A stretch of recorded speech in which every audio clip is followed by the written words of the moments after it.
Hi everyone. So গতকাল তো একটু ব্লগটা স্কিপ করতে হয়েছিল due to some reasons, and আজকে আবারও বাটাই ইট টুডে সিরিজটা শেয়ার করছি, আরও একটা সিরিজ তোমাদের সাথে।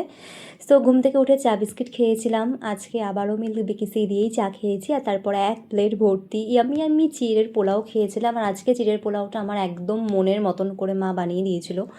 আর তোমরা তো জানো আমার ভীষণভাবে হিমোগ্লোবিনটা কমে গেছে, তো ওই একটুখানি কিশমিশ খাচ্ছিলাম। আর কিশমিশ তো লাস্ট 2 বছর আমি খাইনি।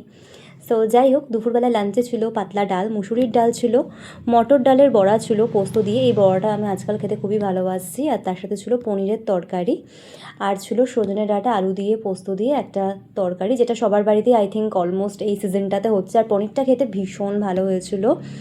বিকেলবেলায় তো খেয়েছিলাম হচ্ছে কিছুটা তরমুজ খেয়েছিলাম, বেসিক্যালি ওই 4:30 নাগাদ। আর তরমুজটা তো আজকে আনা হয়নি, আগের দিনেরই আনা। নর্মালি কাটা ফল আমি খুব একটা খাই না, বাট আজকেরটা পুরো একদম সুন্দর করে প্যাকিং করে রাখা ছিল, ফলে খেয়ে নিয়েছি। তারপর তো প্রায় 2 দিন পরে আজকে ছানা বড়া খেলাম, আর দুটো খেয়েছি কারণ একদম গরম ছিল আর খেতে ভীষণ ভালো। ভেতরটা খুব সুন্দর ছিল, নরম। আর এটা দেখে কুলফি তো খাওয়ার জন্য পাগল হয়ে গেছিলো। তাছাড়াও আরও রামনবমীর প্রসাদ এসেছিলো বাড়িতে, সেগুলো টুকটাক একটুখানি মুখে দিয়েছি। দেন তারপরে একটু চা বিস্কিট খেলাম, আর যেহেতু মিষ্টি খেয়েছিলাম ফলে আজকে আর চায়েও চিনি খাইনি, আবার বিস্কিটটাও মিষ্টি বিস্কিট খাইনি, জাস্ট ক্রিম কেকার দিয়ে চা খেয়েছিলাম। আর রাত্রিবেলায় এই 11টা নাগাদ ডিনার করলাম, জাস্ট অ্যাজ ইউজুয়াল, তোমরা জানো, ডাল, আলু ভাজা আর ডিম সেদ্ধ দিয়ে কদিন ধরে আমি রাত্রিবেলায় খাচ্ছি।